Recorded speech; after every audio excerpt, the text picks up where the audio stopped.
Hey guys, subscribe for daily content. And if you're shopping for gear, make sure you check out the description for the newest items at some of the very best online retailers. There's also links for some of the items that I personally recommend. Thanks! What's going on YouTube? Metal Complex here, and today I've got another interesting knife review slash knife overview to share with you guys. This is the Sencut Bronte, or Bronte, or Bronte. I'm honestly not really sure how to pronounce it, but you can go to Google and look up the pronunciation and then come back and educate me on it if you'd like to look cool. Thanks so much to my generous patrons who are supporting me right now. There's a link for Patreon right down below, and please make sure to follow me on Instagram at metal_complex. You can actually get this knife right now. I'll link it right down in the description. It comes in a few different color forms, and it is very inexpensive. This is definitely a budget knife. So, linked right down below. Let's go ahead and get some measurements. Overall length of the Sencut Bronte. I'm just going to call it that from now on. It's just shy. It's like 7.9 inches, 7.85 maybe. Blade length is coming in at exactly 3.5 inches, and then your cutting edge is coming in at about 3.3. Let's go ahead and do a few size comparisons up against the, there it is, the Ontario Rat Model 1, and let's put it up against the Ontario Rat Model 2. So this guy's literally right in between. A little bigger than the Rat 2, a little smaller than the Rat 1. Let's go ahead and put it up against the Spyderco Para 3, definitely a little bit longer than the Para 3. And last but not least, the Benchmade Bug Out. Still a little bit longer than the Benchmade Bug Out. How's the action on this guy? It used to be that, so if you don't know, Sencut is a subsidiary of, I believe that's what we say there, of Civivi and We, right? So everybody knows like Civivi is, kind of the budget end of the company, and then We makes the premium stuff. Sencut, it was supposed to, initially it was like cheaper, it was like less expensive than Civivi.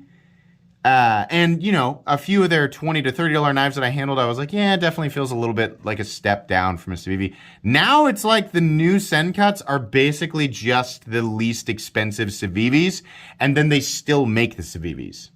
So I don't know what's going on there. This feels exactly like a Civivi. The action is good, the fit and finish is good.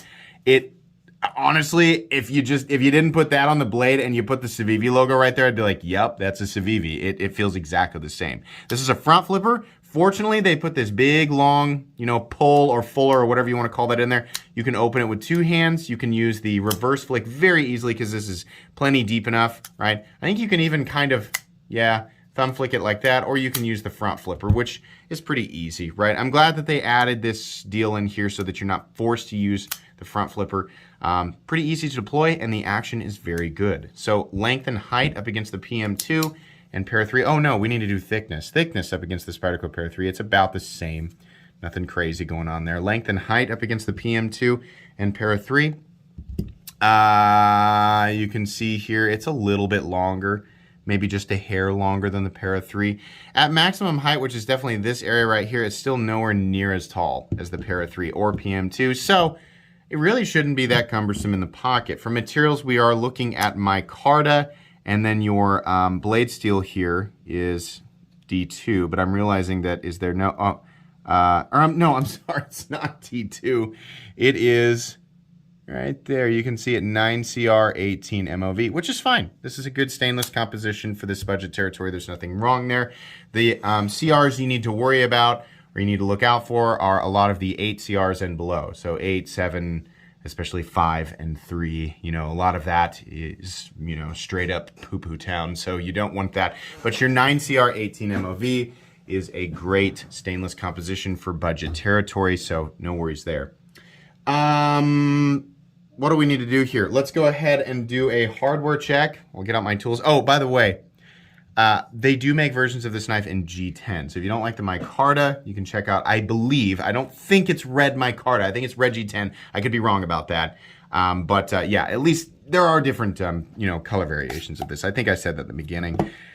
Get out my tools. As per usual, my tools are very inexpensive and very recommendable. You can find them right down in the section of my description that talks about the tools I use on this channel.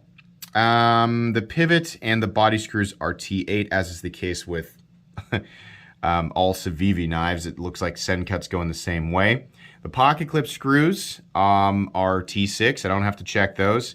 Yes, that pocket clip is extremely Civivi-esque, which is just adds to the confusion about why Sencut even exists. But I'm sure it's I'm sure it's in the numbers. I'm sure it has their place. It helps boost sales to Civivi and then vice versa, right? It allows them to make, micro adjustments in price, allows them to bump the price of Civivi and or Wii and keep Sencut as their baseline.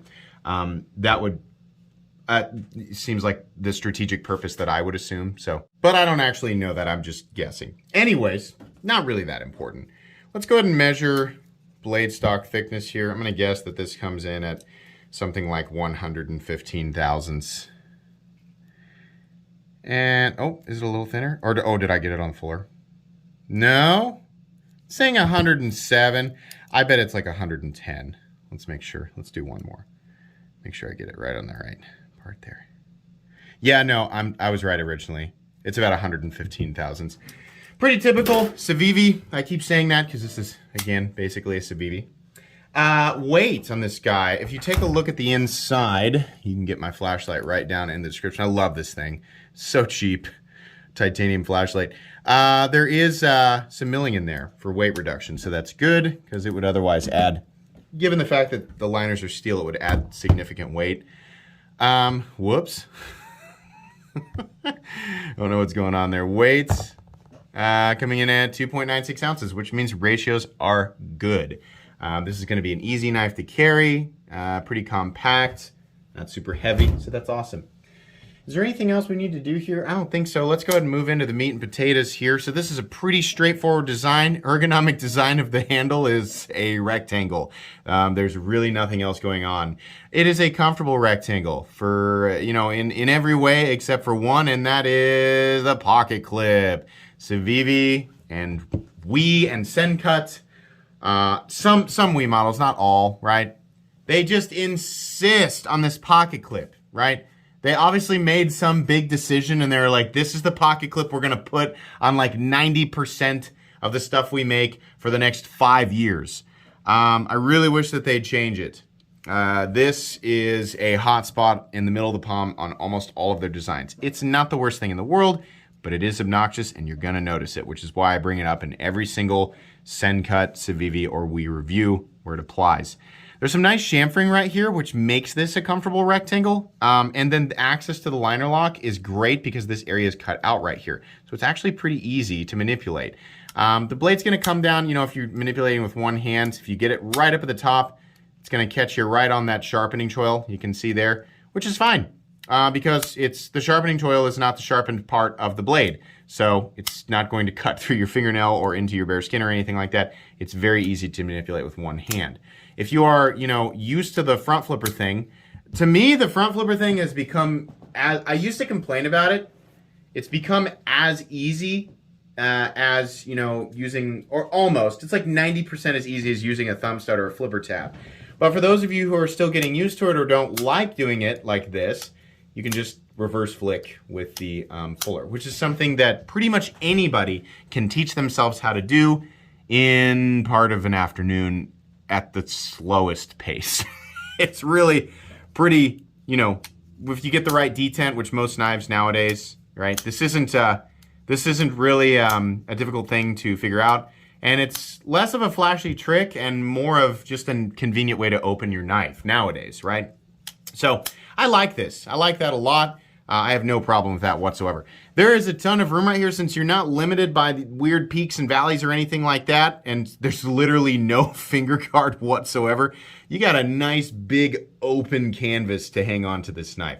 That's great, but because there's no guard, you have to be paying attention. If you're doing continuous work, especially if you're like wearing gloves and not paying attention, you could easily run your finger up on that blade. So pay attention. There is nothing stopping you there. This cutout right here is not enough to like give you a subconscious indicator like, hey, you're getting close to the end here. No, you really need to pay attention. That's the downside to stuff like this. It would have been nice to have just a little bit, something right here just curved up just a little bit. So I'm at the end, and then add some jimping in there or something like that, but they didn't do that, so okay. The blade shape, it's like a sort of clipped something or other, like a clip cliff. The blade, what's much more important than figuring out what we're gonna call this blade shape, that is very much not important. What's much more important is, I think, talking about what it's capable of. In a day-to-day setting, quite a bit, pretty much everything. I mean, you have a nice fine puncture tip. You've got a little bit of belly here, and it is nice and thin down at the edge. Not a super strong tip, so I feel like this goes without saying. Don't use your knife as a screwdriver, pry bar, throwing apparatus. You know, don't do stupid stuff with your knife. Do knife stuff with it, right? If you need to puncture something, make sure it's not a surface of concrete, because spoiler alert, your knife's not going through concrete. Make sure it's something that is softer than the blade. It seems funny, but you know, there are people who don't know this. There are people who need to be told, don't do that kind of stuff with your knife. So yeah, if you use this as a knife, it'll be pretty good. I like blade shapes where the tip is more down here, right? Your draw cuts, things like that, which is a lot of what we do day to day. This type of blade shape where the tip is down here, it just seems to serve the role of EDC better, at least for me. If you have a very specific profession, you know, then you'll need a very specific blade shape. But for a lot of you, if you're like me and you use a knife, you know, 2 to 3 times a day for really generic stuff, you're gonna like this blade shape. It's nice. There is a little fuller here. You know, if you're cutting into sticky, wet, or dense material, you know, there's a chance it's gonna leave something behind in this fuller. Fortunately, you can just clean it out. It's not really that deep. No big of a deal, and it's certainly not deep enough to cause an issue or excess drag while you're cutting. We have this very dark sort of concrete finish on the blade, which looks really nice, honestly, in contrast with the micarta. It says Sencut on the blade, which is, you know, it's kind of billboardy, but it's not terrible. I've definitely seen worse. Fit and finish on the blade is exactly the same as every Civivi knife that I have ever handled. It's basically perfect. There's no issue whatsoever. I like that there's a sharpening choil. Really nice blade. Real simple Civivi-esque pivot. Looks good. Very minimalist, very understated. That's fine. That's kind of the name of the game with this brand. We've got, why is it only 1 screw? Well, there's 2 screws over here for the pocket clip, and then for whatever reason they decided that they only needed to fill 1 of the holes for the left-handed mounting position. And then the other one is just open. I honestly don't know. But that's fine. That's what these holes are. That's the left-handed mounting position for the pocket clip.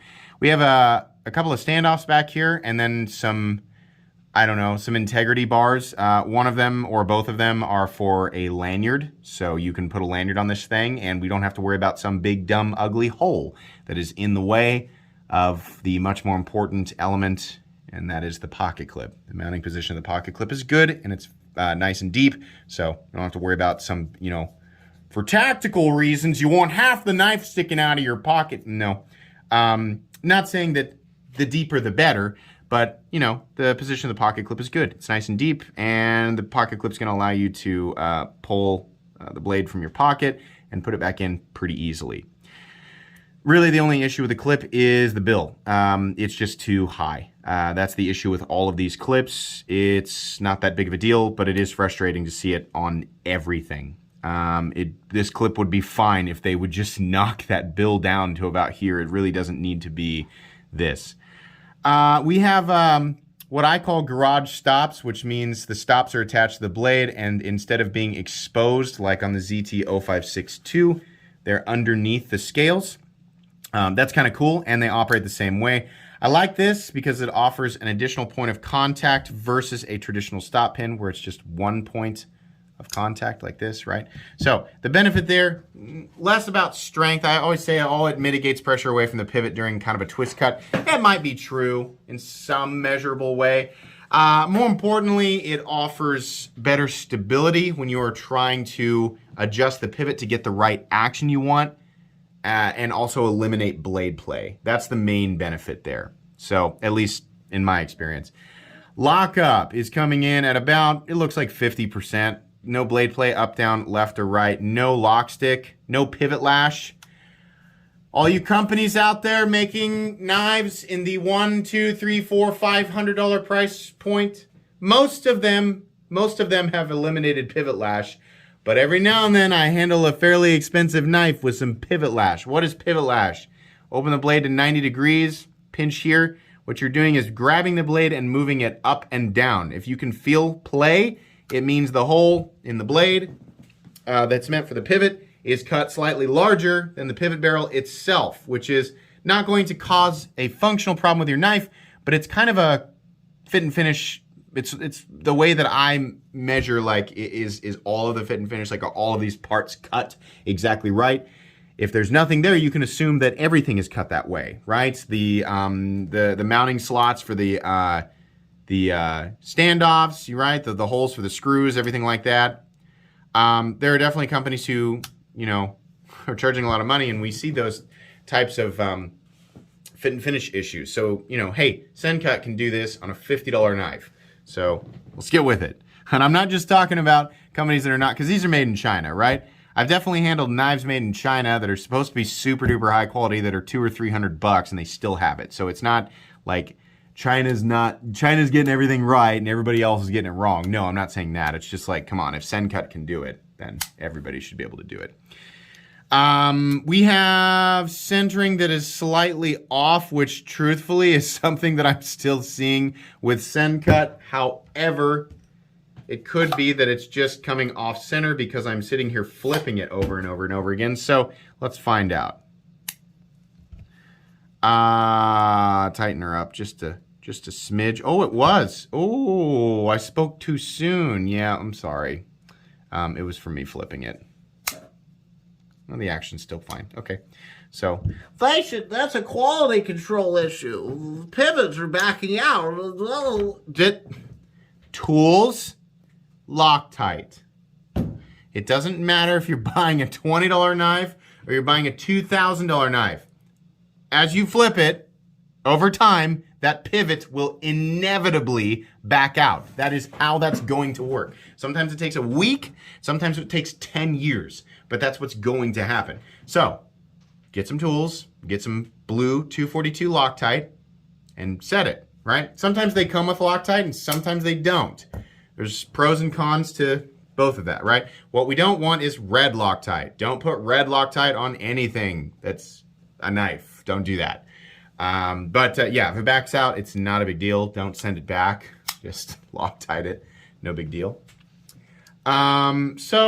Overall, you know, the conclusion here, this is a $50 knife. I really wish Sencut would stick to like $40 or less so that the company, like, people are incentivized to buy their stuff. Then again, a lot of inflation has occurred around the world.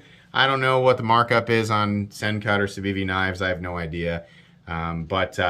It would be cool if Sencut stayed in like the ultra budget territory and then Civivi stayed in the, you know, what they seem to enjoy right now is the $50 to $70 territory. But okay, whatever. Sencut apparently makes Civivi knives now, and Civivi makes Civivi knives and Civivi knives that are slightly more expensive than older Civivi knives.